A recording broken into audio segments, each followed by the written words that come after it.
devising an exit strategy plan. This is a very exciting and empowering topic. And the reason being is because it's reflective of all the hard work that you put into yourself to get yourself to this step. So congratulations. Now, whether you're contemplating, leaving your job or a toxic relationship, personal relationship, having a thoughtful exit strategy plan can provide clarity, it can reduce stress, and it certainly paves way to a much more smoother, seamless transition that also enhances your confidence because you have everything in place to get you to that point, and it's just about taking that leap. So let's dive into the components of crafting this plan. The first step would be to define your goals and your priorities, right? So ask yourself questions like, what are you seeking in your next chapter? This is an excellent time to be able to identify, if you haven't already, to identify and really solidify what are your values? What are your aspirations? Where do you see yourself? Where do you realistically envision yourself? And how are you expecting or hoping to feel once you've achieved that, right? Or once you've analyzed that or defined that? Just make sure that when you are factoring in all these elements, that each and every one is non-negotiable. And that's the reason being for that is because it's non-negotiable for your well-being, right? So it's all about you. And when you're in the stage, right, of non-negotiation, that is further testament to the power that you hold from within. And the reason for that is because you are confident, you have more self-esteem, you have a very clear plan about where you want to go in your life. Those things are non-negotiable. We're only here for a very short time, right? So you want to make sure that you are meeting, if not exceeding, quality that you expect out of your life. And part of that means that you are not negotiating with yourself or anybody else. This is what you want, and you've made it. The second step is to assess the current situation, right? So take a comprehensive look at your situation and more questions to ask yourself. What are aspects that are working well? And what challenges are prompting your decision to leave that situation? Understanding the dynamics will inform the specifics of that exit strategy. And I did say from a previous session that understanding is certainly key to your transition, and that is nothing less expected in this step. Timelines and milestones. Establish a timeline for your exit.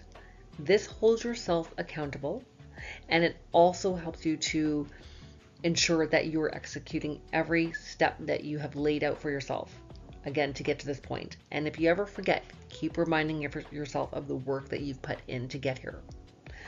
So whether it's a gradual transition that you had in mind for yourself or a swift departure, having a clear time frame provides the structure that you need.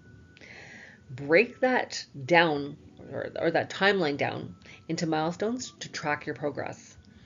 And for everything that you've achieved, for every line that you've achieved, make sure that you put a check mark next to it to show that I have done this, I am ready to move on, I am confident, I've got my esteem intact to be able to make the next step in this process. Financial planning is obviously an integral part of this strategy, right? I would be remiss to say that, oh, you don't have to look at your finance, just move on, or your finances, just move on. That is something that has to be carefully woven into this exit plan. So consider the implications of the exit and don't let that scare you. Do not let that scare you, right? What it is being realistic about, okay, what it is that I can work with, what resources are available to me to help make this exit happen. Pursue that. Do not let that go. You do not want money to be in the way of your happiness, even though, yes, that does provide some happiness. At the end of the day, it's very easy to say, you know what, I'm not going to move forward with this because I really need the money. If you focus just on the money, you will not get to where you need to be in terms of your personal happiness. If you are in a situation right now that is not good for your soul, just dragging you down, to use that element as a reason to not progress and actually make this become a reality would be doing a disservice to yourself. So think about the financial implications. Think about the resources that you have. This is all about planning. Assess your savings. Look at the potential income sources. And of course, any financial commitments that you have. And if that means that you might have to talk to somebody, a professional, about how to save your money so you're able to make that exit again without added stress, then that is something that I would highly recommend, highly suggest that you do. Because at the end of the day, a solid financial plan can ease the transition period, and it does provide a sense of security. The next step is having a communication plan. So crafting a careful and thoughtful communication plan is also important. Determine who needs to be informed about your decision and when.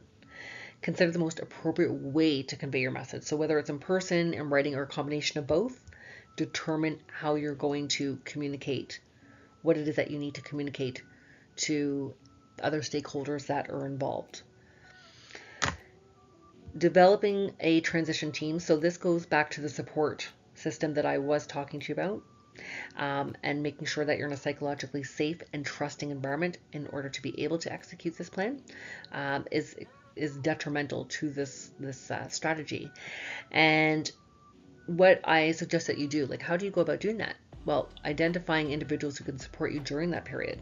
So again, whether it be friends, family, mentors, or professional contacts, make sure that you build that support system team up to include those trusted individuals. Having a network in place can provide you with valuable guidance and certainly assistance as you do this.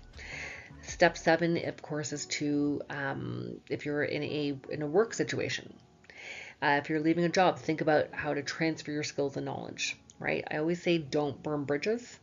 And I know you might say, Tennille, some bridges that just have to be. Understood, duly noted.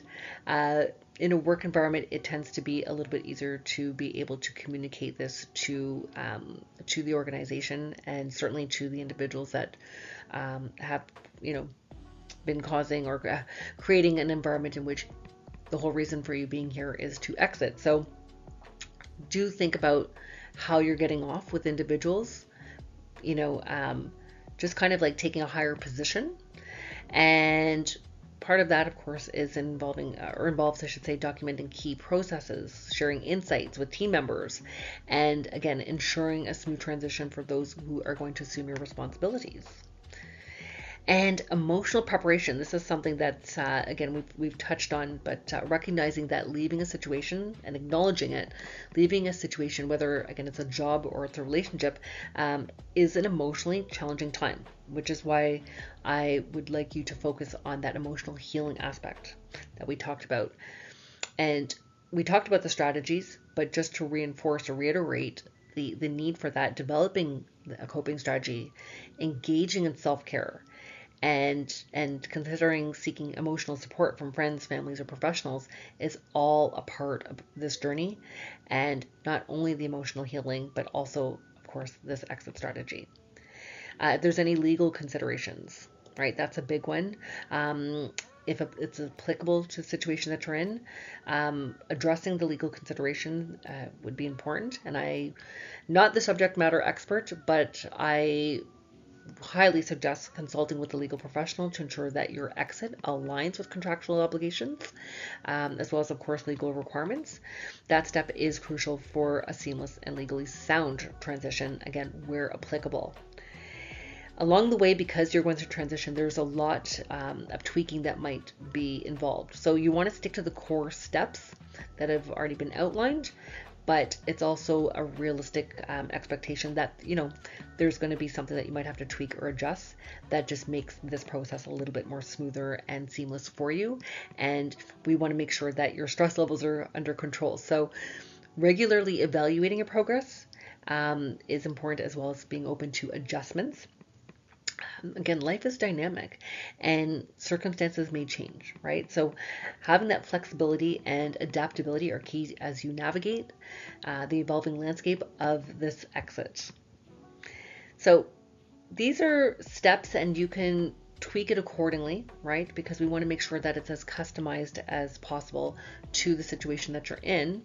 But I want you first and foremost to remember above all else that this is a personalized plan that reflects your unique circumstances and aspirations. Crafting an exit strategy plan really helps to empower you to take control of your journey, and it moves you towards a future that's aligned with your goals. And this is something that, again, is integral to the next chapter in your life. If you have any specific questions or concerns as we develop this plan, please feel free to share and let's navigate this process together.